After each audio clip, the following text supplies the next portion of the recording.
Homeless and dying, Jami Ivey was at the end of the road, but an encounter in a jail cell turned it all around for him, and he's here with us tonight to tell us all about it. But before we bring him in, here's a sneak peek at what you're gonna get. There I am, rotting in a holding cell. I'm all by myself. I must have dozed off somehow. And a man came to me. He had shoulder-length hair and wore a pocket t-shirt, had a pack of Marlboros in it, blue jeans with holes in it. And he said, "Hey, you know, you're a real piece of shit." I said, "I know." And he said, "You know what I'm gonna do? I'm gonna save you. But you owe." And I said, "I can't do it without you." And he said, "No shit, I already know that." And I woke up crying. I cried for so long. Whoever that man was, he took it. He took it right then and there. He didn't say what I owed or who I owed, but he told me I owe. And right there I knew I had to recover out loud.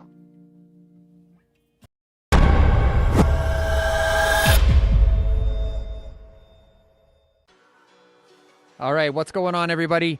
That was tonight's guest, Jami. Let's not waste any time. Let's get him in here. What's up, man? What's going on, Jami? How are you? I'm doing good. That little preview sure sets the tone, doesn't it? It does, man. Yeah. Yeah. Is there anything that you'd like to say before we jump in tonight? Thanks for giving me the opportunity, man.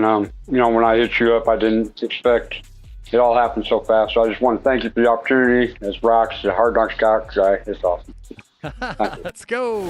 This is Hard Knocks Talks. All right, before we jump in, I just want to let you know that tonight's show is brought to you in part by Prairie Sky Recovery Center, Saskatchewan's only private inpatient addictions treatment center located in Leipzig, Saskatchewan. Stronger Together Canada, peer-led support groups by Mums Stop the Harm, supporting those who struggle with a loved one's drug use or have tragically lost a loved one to drug-related harms, and the Elizabeth Fry Society of Saskatchewan, reminding us that supportive living is cheaper than keeping people incarcerated, and the School of Public Health at the University of Saskatchewan, offering the graduate certificate program in substance use health and well-being. To learn more about tonight's sponsors, check out our new merch, or if you want to show us some support and buy us a coffee, you can find all those links in the description below. That was a mouthful. Holy cow. So, Jami, we learned a little bit about you in the intro. I'm interested to know what it was like what led you into this life. And I know we talked a little bit about how, and Nancy Reagan keeps coming up and coming up and coming up. I swear, this is like the 7th episode now. So tell us what it was like. That's real shit right there, man. That is real shit. Okay. I was basically born into it. You know, I mean, born into 1986, man. I'm 11 years old. They was in 5th grade. They put us all around the TV. They rolled the big TV into the middle of the room, you know, console TV on a cart like it is. Anyway, and she's up there. She's saying, "Just say no. We're gonna have a war on drugs." And it was the most attention that I'd ever seen anything get in my entire life. Mm-hmm. And a definite lack of attention at that point in my life. You know, my mom worked 18-hour days. I was home. I had a babysitter. There was a television for a babysitter. Mm-hmm. So right then and there, I made a decision that I was going to do this drugs thing. Mm-hmm. No, I didn't know what drugs were. No, but all I knew is that it was exciting, and then they were trying. You know. So Nancy Reagan introduced you to drugs, is what you're saying? Pretty much, yeah. Pretty much. That's awesome. Way to go, Nancy. You know, yeah, exactly. You know, I mean, Pop introduced me to alcohol and Nancy introduced us to drugs. So, yeah. Yeah, you know what? Hang on now. Let's go back a little bit further than that. Now, I remember you telling me a little bit about your dad. And can you sit a little bit back from the camera, just a little bit? Yeah. So that, there you go. There you go. Okay. There we go.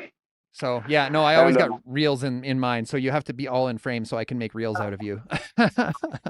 Yeah.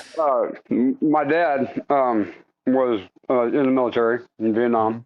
Mm-hmm. He came back. He pretty messed up. You know, he was very domestically abusive to my mother, to my sister. Didn't really pay me very much attention. Mm-hmm. You know, there was a lot there, man. A lot of hard domestic stuff. Mm-hmm. Well, And from a man coming, my dad did 2 tours in Vietnam. He was a sergeant, and so it was no joke when he came back. He had a bad alcohol problem, and it was no joke. He had PTSD. They didn't call it PTSD then. He was just mm-hmm. fucked up, Mm-hmm. And so, anyways, they got divorced. Mom threw a party, and I was running around drinking beers. I was taking drinks out of everybody's cup. And, everybody thought that was funny. And how old were you? I was four. That was 1979. I was 4 years old, Okay. and yeah. And so she said, "Well, you want a drink? Here's a cup." Well, next thing I remember, I woke up on the kitchen table, and I had the worst hangover of my life, and I still don't drink to this day. I swear, mom drove that point home. You don't be a big shot and drink. Well, here, drink. And I don't know if I actually almost died of alcohol poisoning, but I sure the hell felt like it. I mean, it was terrible. I still remember the taste of alcohol in my mouth this day, and I don't touch the stuff. But, really? So that was her intention? Like she was gonna beat it out of you, so to speak?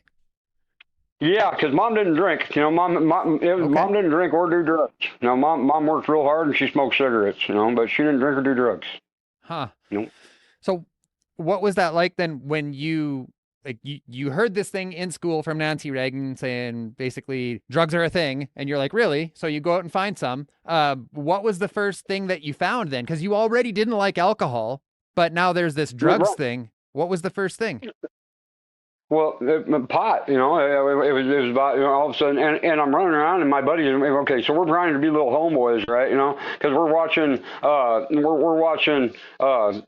Oliver Stone's movie about the gangs in LA, the Colors, the movie Colors, and we're watching that. We're trying to run around and be little gangsters and everything, So we're taking vitamins out of my mom's cabinet because we got so excited over this. We're looking for stuff around the house.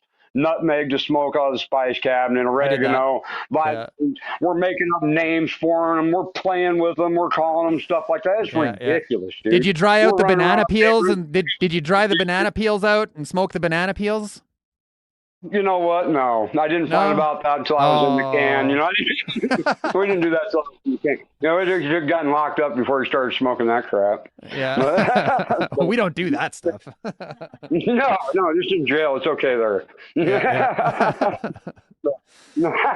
But no, we were trying to run around the whole neighborhood trying to be little drug dealers, dude. And we thought it was cool. This is what we wanted to do. We wanted to grow up and be gangbangers and drug dealers. It was in Lincoln, Nebraska. Okay, there's no major gang problem in Lincoln, Nebraska, dude. Okay, but it's almost non-existent. It's almost a joke here. But especially in the 70s and 80s, it's a little more serious now. But it was back then. I mean, come on, seriously, that was really ridiculous. Did you graduate high school? I got a GED when I was locked up. Oh, okay. What did Mom have to say? Did she notice when you started coming home, smoking weed, things like that? Where's the nutmeg? Anything like that? Now I find out that my mom's my adopted father, a man who adopted me later in life, he smokes pot and he likes to drink, and I find a bag of pot in the glove box of the car. Well, we stole that, and, it turned out to be my aunt's, and that caused a huge fight between them because they all thought that the other one stole it, and I just let them fight while I ran off with the garage and smoked the grass. But, so that's what, I just let them think, they were all out at each other, so me and my cousin ran off, dude, with the grass. And so now we got some real weeds, Okay, so now I'm running around all my friends in the neighborhood going, I got real weed, So, and so, we actually got to smoke some real weed. And then tragedy struck for the first time. Then tragedy struck. I was 13 years old, and there was a kid in my neighborhood named David Bruce. I spent a lot of time in his house. David died inhaling Scotchgard, the 111 trichloroethide, sent down his brain, his central nervous system, and his lungs. He stepped off my friend's front porch, and he was passed out dead before he hit the ground. And that was my first experience with somebody who overdosed on drugs. We were huffing Scotchgard. Yeah. I don't know where we're at. I wasn't there, but I got there later. It was my friend's house though, and that was he was a neighborhood kid. The What did kid I that ran do around with to all. what did that do to the neighborhood? It was. It was a ripple effect, man. And like I Hmm. said, this is Lincoln, Nebraska, so it was a big deal. Yeah, yeah. It was a big deal, and everybody got a lot of people got sent to the reformatory over it. Some of the kids from the neighborhood got sent to the reformatory. Some of us got put on probation. Um, you know, it shook us, because because things were bad at my house. Okay, things weren't good at my house, and I spent that last Christmas at David's house. Mm. And he was a year younger than me, and he's so full of energy. He has so much life in him. He's only 12 years old, Yeah. and he's rest in peace, David Bruce, man. One of my friends, my brother, from when I was with my childhood, and that happened right here, brother. And that was the first time, and unfortunately for me, it wasn't the last. Yeah. No, that wasn't the last. I mean, I have two people that were at that house that day have died of overdoses. Did that Two slow other you people that down? were dead. Did it slow you down at all? No, Did it make you take a second look at what you were doing at all? never. And you know what? I don't know why. I mean, when I was young, I was like, oh yeah, right when it happened, no, we're never going to do drugs again. But that passed. Yeah. That passed. And no, I didn't again. That was seventh grade. I didn't start smoking pot again until the ninth grade. But I had a lot of other problems in between. It didn't matter. It wasn't necessarily the drugs in between. And I had a lot of other problems too. I Hmm. mean, I was a bad kid. I was getting locked up all the time when I was a kid. I was running around trying to be a little badass, Like and even getting without the breaking the drugs. law. Even without them, man, Yeah. it was weird. It was like I felt like it was in total indoctrination because that's all we wanted to do. I mean, it was to get all about. It wasn't really about being bad. It was more about getting the attention. Hmm. That just anybody to even probably notice who I was, dude. I felt like and as an effect, cause and effect, it just drove people farther away from me. Of course, Hmm. So did you have But man, that was did you have girlfriends? always, always. I always had a girlfriend. It's just I was into race cars. I was into race cars. I had girlfriends. So you were making money. If you're into race cars, you got to be making money. My parents owned. Now this is one thing. My parents owned small businesses. My mom Okay. had two Tony fitness parlors. We had a photography studio. My dad owned his own insurance company. My dad's now a very very successful businessman, insurance man for a Hmm. major insurance corporation. But yeah, so I worked, man. I grew up working. Okay. I had a paper out when I was 12. I mowed lawns when I was 12. I worked at the local two fast food places when I was 14. I worked my whole life. I mean, one Hmm. thing we worked at my house, and these days I work to relax. I Yeah. really, I get up and I work. For real. I just work to relax. That's kind Hmm. of how I take my time. So So were you working? yeah, I So you love were work. working for your parents? Yeah, dude. I was 11 years old making phone calls out of the phone book, setting up people for portrait packages for my mom to take their picture and sell them pictures, or calling my dad to sell them insurance. I call up 11-year-old kid on the phone. Hey, my mom wants to take your picture and sell you portraits. Is that okay if you make an interview? And but my dad, being who he is, I mean, he's a very successful salesman. He is Hmm. very very successful, and so they taught me sales at a very young age, man. Which Hmm. didn't help in my career as a drug fiend, It doesn't. I mean, because now I know how to manipulate the entire world and get what I want. Hmm. Dad taught me how to sell anything, dude, including Hmm. myself, most important. And that's what Yeah. I ended up doing for a long time, and just chasing dope and lying and stealing and saying it was ridiculous. But it So all went into it. when did the work for your parents? Because there must have been a point where your parents were like, you can't work for us, right? And then I got locked up when I was 15. I got locked up when I was 15. I shot a kid in the leg wow. with three revolvers. I got me and I was messing with a girl. You want a girlfriend? I was messing with a girl, and we had skipped school. We went home, and my mom had caught us in the family room Hmm. when she come home from work early. She come home in the middle of the day and caught me in the family room with the girl. and running around the house calling her all kinds of foul names. My mom did. But the girl thought she was going to get in trouble, like my mom was going to tell on her. And my mom didn't tell on her, though she went and told her brother that I'd put her in a position she didn't want to be in. So her brother and his friends come over to my house with baseball bats. Now I'm 15 years old, man. My dad's out of town. I took his revolver, came out of the garage, and shot the kid in the leg with it. No hesitancy at all, no threats, just like pop, here you go. That's right. Was there any fear? Was there what like? No, my dad now my dad's a third generation insurance salesman off a cotton plantation in Mississippi, in Jackson, Mississippi. There was no playing with nothing like that. It wasn't like these days, man. Somebody showed up at your house, your sanctuary, they want to fight, you give them one.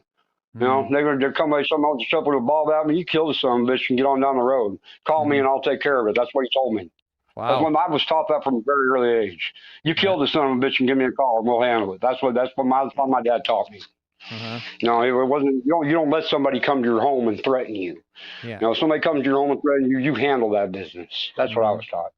So you went to jail. How was jail at 15? Yeah. It was a joke. A joke. It wasn't jail, dude. That was camp. It was a joke. It comes to reformatory in Kearney, and they were pretty strict. But given my situation, everything went real easy for me. I mean, I didn't just shoot a kid in the leg, man. I was defending my house. My mom was in bed sick that day. My dad was out of town. So there was some leniency. I got some leniency, and my mom being small business owners in the community, my parents being who they were, we weren't exactly poor, you know. After my mom got remarried, my mom was real poor before she got remarried, but after she got remarried and the businesses took off, she weren't exactly, that bad off. So, you know, she had some pull in the community too. This isn't a big community. She's a small business owner with businesses. She knows people. You know, she made things easy for me. She got me out of my ass. I heard shit more than once, man. Let me tell you. I mean, that woman pulled me before she passed away 10 years ago. That woman pulled my ass out of the fire more times than I could tell you, just through her connections and who she knew. And by the grace of God, I managed to come out of it by the skin of my teeth. So did you ever get married? Yeah, when I was 28 years old in 2006. I had kids before that. I had two Katie's moms, both my high school sweethearts, because those were the only women I could ever find that would tolerate me, really. But I had kids with two women that I went to high school with, and they knew each other since the third grade, you know. So it's and I got 7 kids, 6 boys. Wow.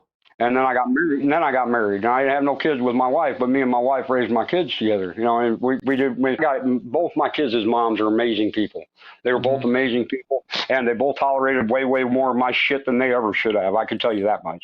So what was it like? Hang on a second here before we get off into the future here. You had 7 kids. Now that must have been throughout your 20s, right? Yeah. I had my first one when I was 17. What did having children do for your substance use? Did it quell it at all? Did it increase? Like, how did that change your life? Okay, well, I guess there's an old saying amongst drug addicts: you can't be a dope man and a family man, right? Yeah. Well, I set out to prove that wrong. No. Okay, so I tried doing both for a long time, man. I mean, I failed miserably in the first 10 years of that. You know, first 10 years I started shooting. Oddly enough, first year my daughter was born, the same year I started shooting dope. What was that? So, hang on now. So how did that come to be? You know, like if you're smoking weed and all of a sudden you're shooting dope, like when that was presented to you, was there any hesitancy, or were you like, here, just give me that? Okay, this is crazy. This is crazy. So I came back, let's back up. You're right. Let's back up. I came back from the reformatory, and they put me in a boys group home. Reformatory is that like a treatment center? Is that like rehab? No, it's kiddie jail, man. It's kiddie jail. It's juvenile. Okay. Juvenile. It's a reformatory on Kearney, Nebraska here. It's kiddie jail, you know. And they have different pods of the jail, and they go in there and you work a program, and all depending on how you work the program inside the jail, then that's how soon you get out. Well, I did about 6.5 months there the first time I went. So then I came back. They put me in a boys group home. And that's when I really then I hit high school. Because all that happened between my 9th and 10th grade year, which in here that was high school. That all happened right in between. Mhm. So, that was crazy times, man. Anyways, now I come back, and so now I meet other bad kids in Kearney, and then they put me in the detention house. Well, now I'm just smoking pot all the time, and then somebody gave me my first line of crank. Then I'm doing coke all the time, it's just and I never even thought about not shooting up. Thought about it, I mean, So you 'cause were like, you were seeking it out. Like you wanted to try this. and it wasn't. I mean, okay. This is how it went down, brother. I fucking shot up some cocaine and almost killed myself. I locked myself in a room and shot up dope for the first time by myself. Locked in a room by myself. Because the first time I'd actually tried it, I didn't get it right. I put a bunch of dope into my muscle. I put a bunch of cocaine in my muscle and had all these big, nasty, huge, so bruises all over my arm. And I didn't get high on no dope at all, because I stuffed it all in the muscle. And then so I got some more, and I was like, I'm never going to do that again. What was that? It was worthless, but I'm a kid, so I don't know what the fuck I'm doing, right? I mean, I'm being real stupid about it. I'm lucky I didn't die. Now I go downstairs, and my parents moved away by then. I'm out of the house already by then. And I go downstairs in this guy's house that I'm working for. I'm doing concrete for this guy. And I shut my basement door and got my shit out. And I didn't miss that time. And I picked myself up off the floor. And I'm puked all over myself. I mean, it was terrible, dude. And I swore I was never going to do it again. And then November 10th, 1994, 1945. about 11:20. No, 1994. I looked up at the clock, and it was 11:23, and I pushed in the second bump of cocaine that I ever did. And I looked up at that clock right after I did it, and I said, "God damn, I want to do that again." Just like that, out loud to myself, just like that. I want another one right now. And that's what The started second that. time. It was game on, and it was game on. And I didn't quit doing cocaine until I turned 26. And I didn't do meth I didn't do meth that whole time. It was all cocaine. And it was probably about the worst damn addiction anybody could ever imagine. You know what I mean? Actually, banging up coke, man, that was just horrible. And then you start mixing it with dope, with heroin, and doing speedballs and shit like that. Sit down. And so, there's Moon. And there's Moon. Let's say hello to Moon. Hey, here, baby. Come on. Look at this. Here she is. This is God's gift to my sobriety right here. This is what this is. Hi, Mooney. Say hi, Mooney. Beautiful baby girl right there. She's lovely. All right. Yeah. All right, down, baby. Down. Good girl. So All right, how did you go from trying to be a father, having relationships? You said you always had a girl. You had some kids with some women, and you ended up homeless. Like, what was that transition like? Tell us about how that ended up happening. That took years. That took years, man. Because like I said, I had my first kid in '94. My daughter's the oldest one. I only got one girl, and she's the oldest. And the rest are all boys. I tried to play part-time wannabe dad for a while, running around selling dope, working, running around with my brother, getting in trouble, getting all kinds of doing stupid shit, and that didn't work out, and then when I was 26. I ran off to Wisconsin to where my parents lived, and they moved away from here. 10 years before, when I was 17, they moved away, and I stayed here. So I ran away up there and went into a treatment center. Now now at this point I'm spun out pretty bad on coke. Hang on a second. So you went into a treatment center. Like at this point, were you like, I need to change, or was that like a court mandate or something? No, I was just totally. I've never been court mandated to take treatment. It was an amazing thing. I did all that dope for all the time. I've never been charged with dope, man. I mean, because I had a few rules when I did dope. I always traveled with it in my hand. I must have ate the stuff 1,000 times not to get arrested for it, But I managed. I went to my mom's. I ran away to my mom's house. I ran out of Lincoln, owed a guy a bunch of money for a bunch of meth. I ran away and.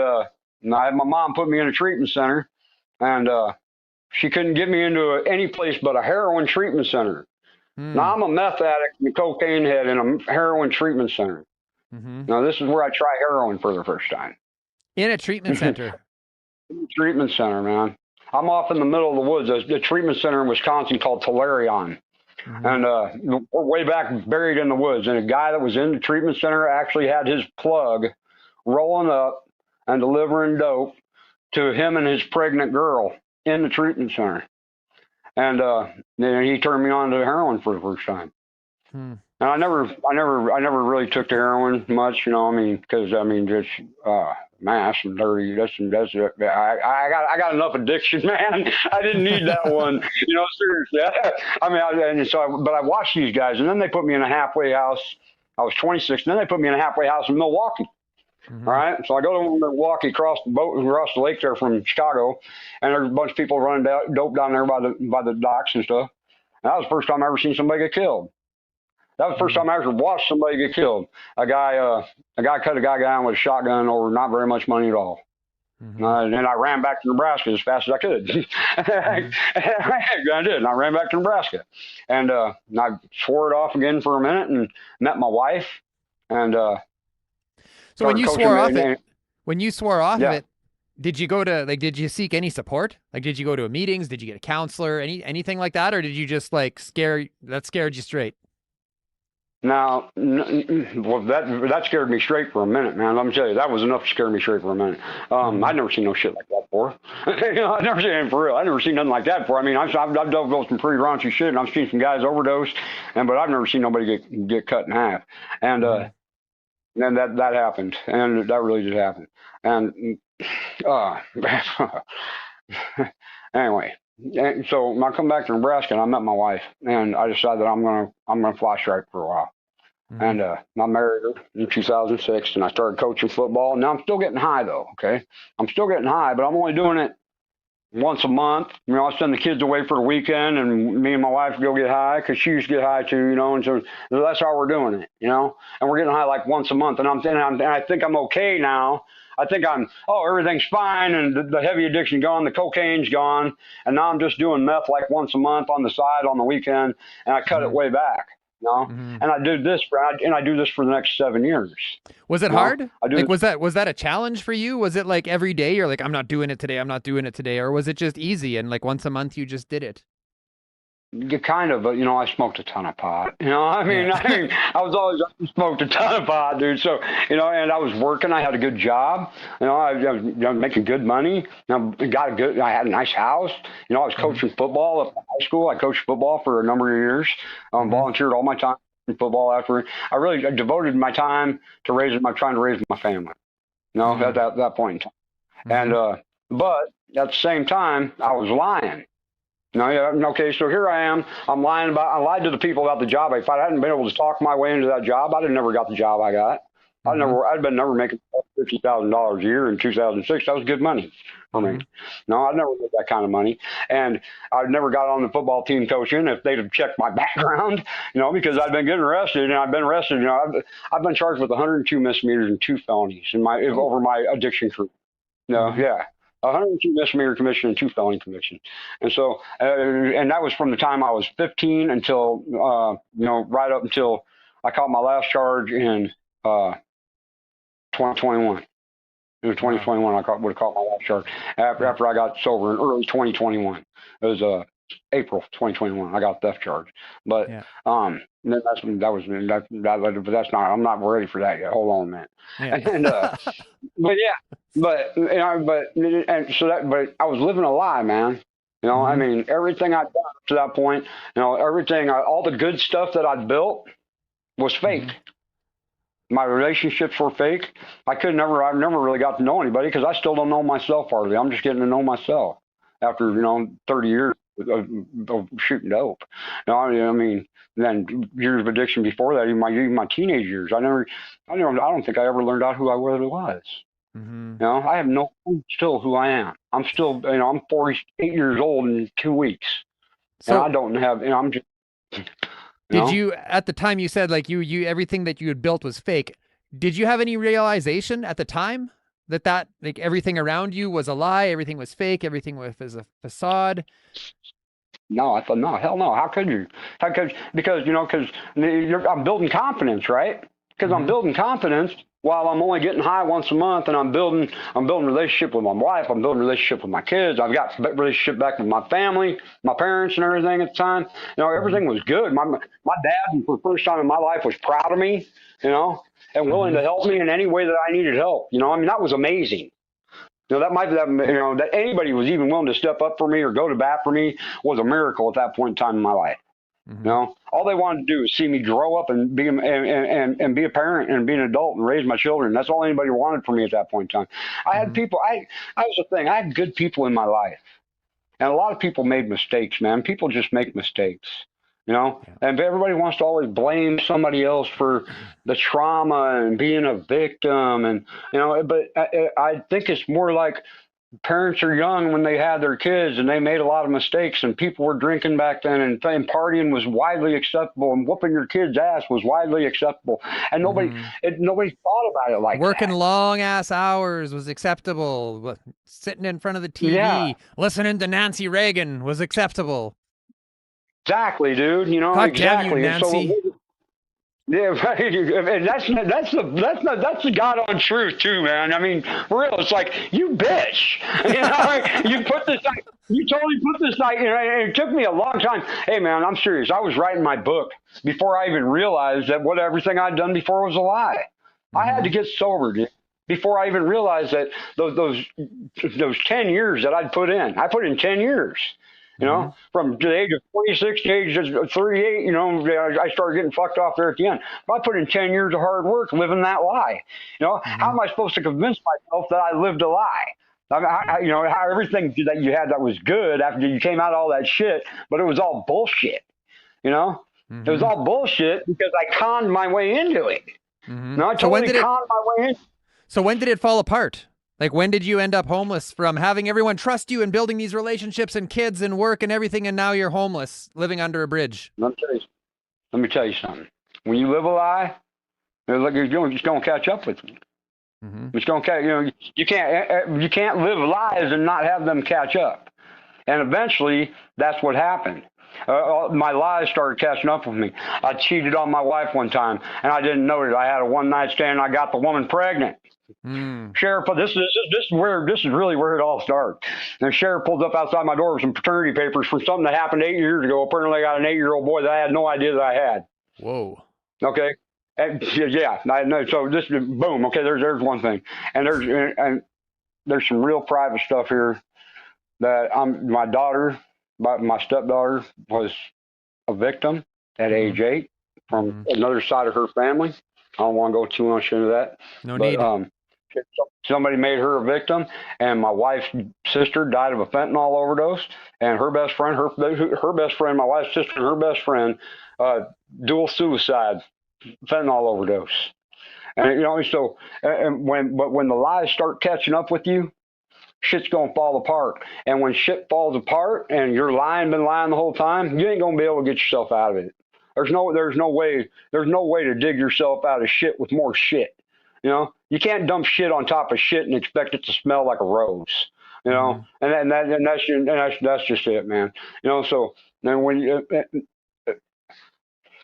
it was too much trauma. There was too much trauma. My best friend died of heroin. I lost a boy. There's something else I don't really want to talk about. I lost one of my, then my son got sent away, and my mama died of cancer. And this is, here's two things. My best friend, Shane Kircher was his name. Shane took care of me. He was older than me. He took care of me from the time I was a kid. He had a Xanax pill, and we got in an argument over a Xanax pill. $5. Fist fight. Police showed up over a Xanax pill. Next time I knew, Shane was dead. Last time I talked, we were arguing over $5. That's real, and this is real as it gets right here. The last time I talked to my mom didn't tell me she had cancer. No, I was way out there. My mom I'm sure she didn't want to deal with me, man. She didn't want to deal with my drama of her having cancer. She didn't want that shit. She didn't tell me, which was her right. I wouldn't want her to deal with me either. There I am, walking down the sidewalk. screaming at my mom on the phone for $20 to pay a phone bill that I didn't really need, that I just needed to get high. You know? Yeah. And she said, I don't have time for this shit right now, Jamie Richard. And she hung up the phone on me. That was the last time I talked to my mom. And shit really spiraled after that, man. I was taking Xanax and doing a shot of dope. Take Xanax, took a shot of dope. Xanax bar, do a shot. I literally went to sleep in June. I woke up in November, sitting naked in the middle of my floor, dude. Puddle of my own piss and shit. No. Were you trying to die? I don't know. I don't know. Who knows? No, not necessarily trying to die, but trying not to feel nothing. That's for sure. You know, I didn't try not to feel nothing at all. Just numb. You know, and from there it just got worse. And from there it really got worse. Because for right now I got them on this little treatment housing program, and they gave me this little shit ass apartment to wallow away my divorce in and everything, you know, and I lost all my money and I lost my kids and they all moved out, and then mama died, and that was it. And they gave me, so I'm reduced from my 2,200 square foot house that I was living in to this 1-bedroom apartment. It was a studio apartment that I'm sitting on a floor naked in my own piss and shit, you know. 7 months later, I mean, it took 7 months and it was gone. That was all it took. It was that fast. Boom. Everything I worked for, 10 years, outdoors, 7 months, done, destroyed. Destroyed it all. And and then it only gets worse from there, man. You know, my kids didn't want to have anything to do with me. They're getting older, you know, and they didn't want to talk to me no more. Nobody, and I'm basically, and I'm a maniac at the time too. I didn't care about nothing. You know, now I caught another charge. I caught an attempted involuntary manslaughter charge in 2014, and I stabbed a guy with a piece of a pie plate. You know, it was just I was going back to, I'm looking at going back to prison, and I ended up pleading the whole case down to assault one with a weapon, and I took a plea deal and ended up doing a couple of years on it, and but so tell us. With everything, no, that's okay, man. It's all good. So with everything that happened, though, with all of the trauma that you just laid out before us, what was it that finally? I mean, and we kind of know what the experiences was. We don't need to know everything that led up to that moment where you met a man in a jail cell. But can you expand on that? Because it wasn't actually a man, was it? Like it wasn't like you fell asleep and you had what some might call a vision, right? Vision, a moment of clarity, a spiritual awakening, a resurrection of Christ. Well, I don't know, man. I don't like to bring God into my recovery too much because people don't want to hear that shit. First of all, and I'm not really, I'm not really a so religious man. I'm a spiritual man, but I'm not a religious man. And so, you know, there's a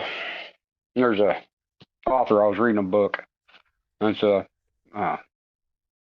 it's a Christian-based novel. I probably put it in my head, but you know, I went to Catholic school too. You know, so I mean, there's a lot of shit. You know, there's a lot of shit. I mean, I went to Prairie. I went to all kinds.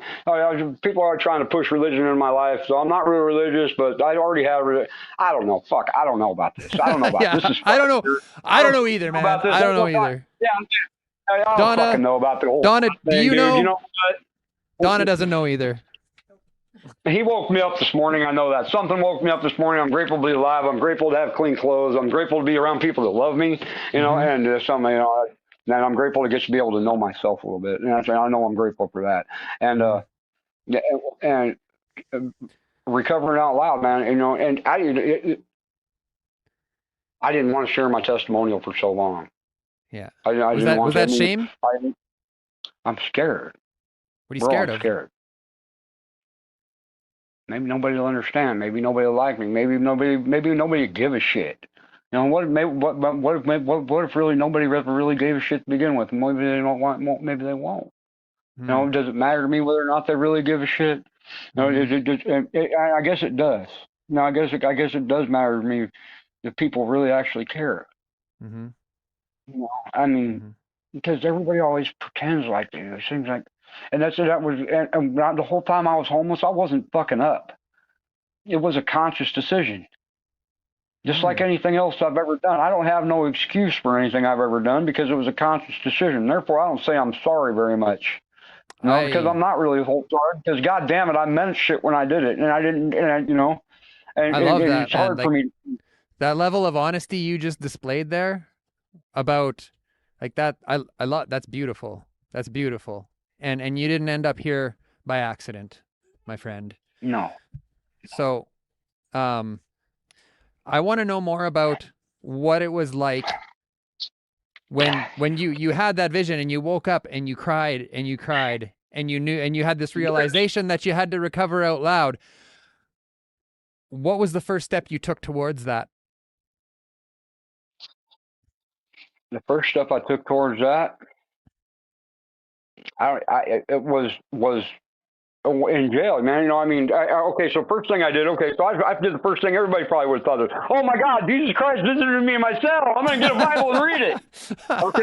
Oh, God, I'm going to find jailhouse religion and save me. Well, Yeah. fuck that. And now I'm gonna save all of you too.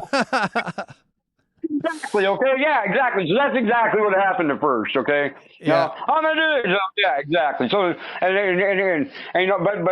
I've been locked up a lot. So I've seen jailhouse religion run its course, and never thought. So I just kind of tried to go to Bible study there for a minute and just maybe try and get the word a little bit in me, and then I decided, you know what?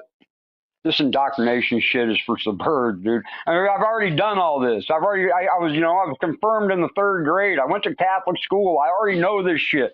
So I'm already going back over and so I'm looking, and so I got rid of that. So I got rid of that. I put that down and I started, exercising my mind a little bit more, and doing some meditation and some inward look on some real soul searching, and I still didn't have it figured out because I was getting out and so I'm acquiring money while I'm locked up, Were you because I scared? got disability. Were you scared getting out? Yeah. Getting back on the street with $5,000 in my pocket, dude, after being locked down for a year, I mean, and I'm not going to get high. I'm going to get a car and a place to live and it's going to be all good. And yeah, right. Okay. Yeah, right.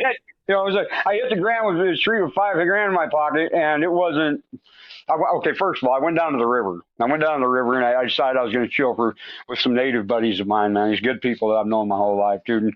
And Dale's great people. And he really showed me some things, man. Really helped me heal. I mean, really helped me heal. Just gave me the time I needed to heal and gave me the space that I needed to heal. So you weren't using, and your friends weren't using? Man, we were cheaping, bro. I mean, we were cheaping. We were smoking a lot of pot, and just sitting around with some good people. That's all they did.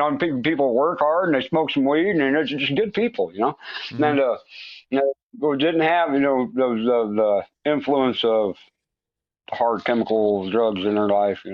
But so anyway, so I'm down there on the river, and I decided to come back home. I'm chatting with this gal, that I met with my heart now, but I'm chatting with a gal that I met on the messenger there that I'd met before, and I decided to come back to Lincoln. I come back with all that money in my pocket, and I hit the street. Within 14 hours, I swear to God, 14 hours, I was robbed. I had no money. I did so much dope, I had a heart attack. Landed myself in the hospital, and was back on the street with absolutely nothing. Within 14 hours of relapsing. Wiped it out. Totally wiped it out. Yeah. So I called this girl up and I'm like, please go get me a hotel room, blah, blah, blah. I had a heart attack. I'm getting out of the hospital. I need some help. And she's like, they couldn't get me in a hotel. She brought me home and introduced me to the dogs. It's this woman that I don't know. A woman I don't know takes me to her house and puts me on her couch and takes care of me. And her dogs literally end up being my shining guiding light, because I don't know why. I talked earlier about that attention that I've looked for from Nancy Reagan, from everybody, for everything. All of a sudden, I found unconditional love through animals. Okay, my dogs, they don't leave. They don't leave. They live loyal and they love you, and it's an amazing feeling that I didn't have through even with my own family. I haven't had since my mother passed away. I've never known anybody that loved me like my dog or my mother. And that was it. That's it. And for a man, because men don't get unconditional love. It's always what we bring to the table, Women get unconditional love. Children get unconditional love. With a man, there's always a stipulation on it, because if you ain't bringing something to the table, you're probably going to get kicked to the curb. You know, nobody wants some freeloading ass man hanging around fucking sucking the life out of everybody. Nobody wants that. You know, so love is conditional for a man, but not with the dog, and not with my dog, and not with my. And so for real, and it is what it is, man. You know, because I don't know. It healed me. It healed me. So you were telling me, like, because we talked a bit about this before, and you mentioned, like, you got to your lady's house and you met the dogs, and there was one under your neck and there was one on your feet, and you like, what was that like the first time you laid pit bulls? Yeah, like these big, dangerous, scary pit bulls, and they're just like loving you up. So what? Like, did you feel like you'd arrived? Did you feel like you were home? Yes, I did. I felt like they understood me. These dogs didn't know me. I walked into a strange woman's house, a stranger coming out of a hospital, coming off a run, coming off a relapse. You know, I had to have the stink of the shit and everything else that had just come out of on me. It had to be horrible. I couldn't imagine how I love Amanda. She's an amazing woman, and you know, and it took a long time for us to develop a relationship after that, you know. But she took pity on me and fell in love with me. I don't know why. But did you use again? No. Did you want to use again? Nope. Can you define? Can you define why? What came into your life that you needed? And I feel like it's something that Amanda and the dogs brought towards you that filled that void. What filled the void, man? They introduced me to me. They introduced me to myself. No, they introduced me to myself. You know, and I figured out that I'm not a bad dude. You know, I'm a good dude. You know, and I got a good heart, and I'm capable of good things again. I mean, really, she introduced me to me. I didn't know me. I never knew me. She knew me. She saw the real me. They saw the real me. So was this through words? No. Was this through words that Amanda told you, or was it through actions, or was it from some other people giving you an opportunity to serve? Like with the dogs, for example. Like, they give you an opportunity to be of service, right? You can take them for walks. You can feed them. That's true. Okay. So Amanda has Parkinson's. All right. Okay. My girl has Parkinson's, and she has a disabled child. Okay. And so her heart is like this big. Okay. Her heart is like the biggest heart you've ever met in a person. You know. And so opportunity for me to fill voids where she needed some help. I mean, that's where it really all started, because Amanda has a hard time shaving. You know, she has tremors. You know, so she has a hard time shaving her legs. Sometimes she has a hard time eating. She has a hard time driving the car sometimes. You know, so she presented me with an opportunity to say, hey, you know, I need some help here at the house. You know, if you could help me with the house, you know, then maybe I could help you with a place to stay. You know. And so I ended up staying on the couch for a minute I'm going to help her. We're going to help each other a little bit, you know. And so dogs were just, it's a dog. I don't know. I mean, the dog. I can't talk about them. I will talk about my dogs until I'm blue in the face. I love to talk about my dogs. It's the most amazing thing in the whole world. I got a million pictures of my dogs. So I can't. I get up every day. I spend an hour and a half with my dogs, just outside training my dogs. You know, I smoke cigarettes, but I don't get on my phone for an hour and a half. I meditate in the morning. I pray. I spend time with my animals. I feed my birds. I work on my books. You know, and I'm finding out who I am. You know, and every day I find out a little bit more of who I am. You know. And being 47 years old and not having any fucking clue who you are, because you lived your entire life in a fog, you know, around some made up bullshit that, you know, a world that you concocted out of fucking, out of manipulation, lies, and theft and addiction, you know, and try to paint it and pour some perfume on it and make it smell good. You know, you just can't polish it. bro. You know, and that's, you just can't. And that's what I tried to do for so long. I had a shit life, and I'm trying to polish it to make it look good to the rest of the world. You know, and it just didn't jive. Got a and eventually comment. caught up with.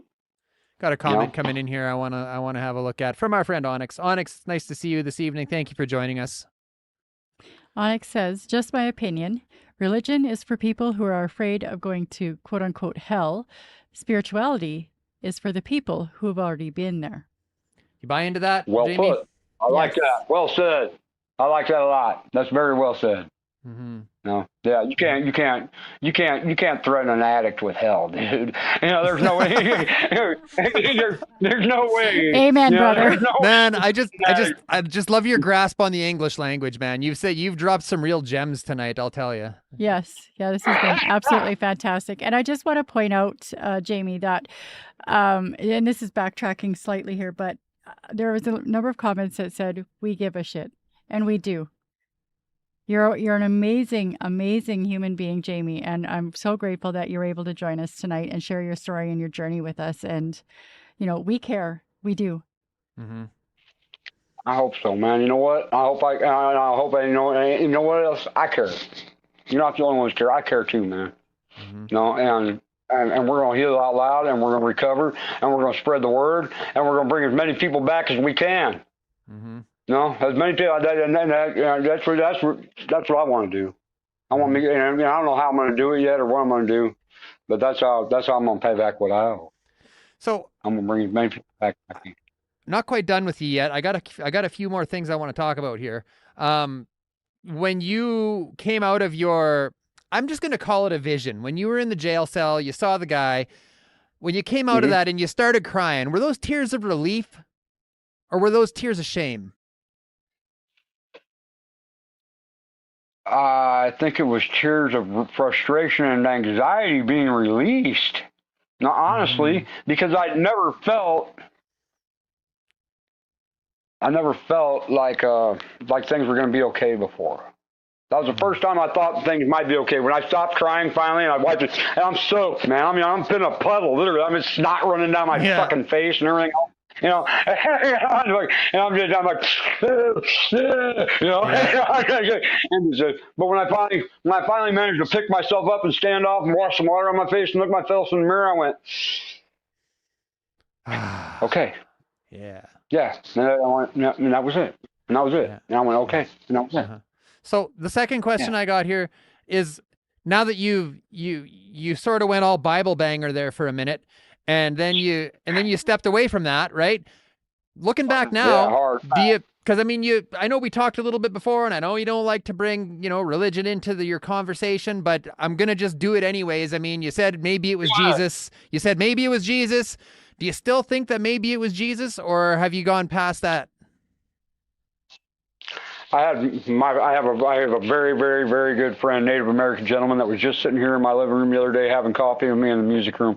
His name is Light Wolf Strong Arrows, and Light Wolf was sitting in my living room, and he said to me, looked at me, he goes, "You know who that was, right?"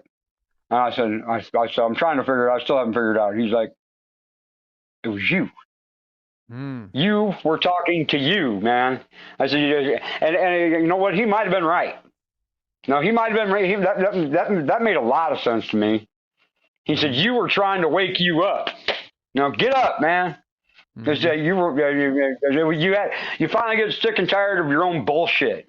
You know, you get sick and tired of your own fucking bullshit, man. I think that's finally what happened. I was maybe my subconscious, or maybe Jesus, or maybe my years of religion, or maybe my spirituality. I believe in my career, whatever it was. Somebody woke my ass up, and I got sick and tired of my own bullshit. Right on, man. I love that. When we were talking before the show here, you mentioned that you haven't been homeless for a while, but you still can't sleep indoors. No, I don't. I sleep 2 or 3 hours a night. When I first got here, I actually take my sleeping bag back down to the bridge and go to sleep for a while. You spend 10 years outside, man. All of a sudden, you're inside some walls. You don't sleep the best. Yeah. You know? I spent a lot of time just flopping out wherever I could. And this is Nebraska, bro. It gets 20 below zero. It's like Canada, but it ain't no joke. It's 20 below zero here, badass wind chill, and you die out here real fast out here. So it is no joke. You do a bunch of meth just to stay alive. But Yeah. You know what? Donna's had some experiences, and she said something real similar to that, and it's coming to light more and more that, like, when we're out and we're sleeping rough like that, and I never had that experience really. I mean, I slept in a house with no heat. I cuddled with a toaster oven. I plug a toaster oven in and I cuddle with it because the heat was turned off, right? So that's as close to sleeping rough as I got, which I think is pretty close. But it comes to a place of necessity where we're using these substances just so that we don't die, just so that we don't freeze to death. It literally says you can walk around outside all night. $10 worth of meth. You spend $10 worth of meth is going to get you 0.4, 40 cents, 50 cents. All right, half a gram. If $10 at McDonald's ain't gonna get me far, but that $10 worth of meth, I'm gonna walk around for 3 days, and I'm not even gonna think about food, and I'm not gonna think about being cold, and I'm not gonna think about anything. I'm not gonna think about anything, except for getting high then. And so that's a real bullet, That is a serious bullet, because some people, there's good people out there that want to help you and they want to buy you food and they're going to go get you a happy extra value meal or something, some shit meal that's going to be hungry again 2 hours later. They want to help, but it's not real help, and you just rather have the money for the dope, and you don't really care. It's horrible. And guys, there's still so many people out there, and they're still going through it, man. And winter's on the way now. And yeah. It ain't gonna be long. It's gonna be here, and there's gonna be a bunch of people out there again. We're gonna lose another round of people. Where can people find you, man? Lincoln, Nebraska, thehomelessman.com, on Facebook, The Homeless Man. That's my group site. We're raising awareness, cancer awareness, supporting survivors, and The Homeless Man. The book By the Skin of My Teeth will be out. We're gonna give away the books. We're gonna give away hats. We're gonna give away merchandise. We're gonna give it all to the foundations for the homeless people and the cancer, man. We're gonna get out there on the road and we're gonna give as much of it away as we can for recommended donations to the cause, and we're gonna see if we can help some people, bro. Is there anything you'd like to say? Is there anything you'd like to say before we turn you loose tonight? God bless Hard Knocks Talks. God bless everybody. Recover out loud. Let's please everybody help your fellow man. All right, help those people that are out there. Don't let them. Don't throw change at the guy flying a sign. Feed the girl that's pregnant and homeless. Help that kid get some shoes, dude. We got too much. Everybody's got too much. Help some people, man. Help people. That's all I ask. Awesome. All right, thanks so much for joining us tonight, Jami. We'll probably bring you back down the road. We'll see how things are going. If you're getting something out of this tonight, hit that like button at the bottom of the screen. If you're not subscribed, hit that subscribe button, hit that bell button. We go live every Friday morning, every Sunday night with powerful stories not unlike Jami's. Until next time, take care, everyone. We'll see you again. Hard Knocks Talks, baby. This is Hard Knocks Talks.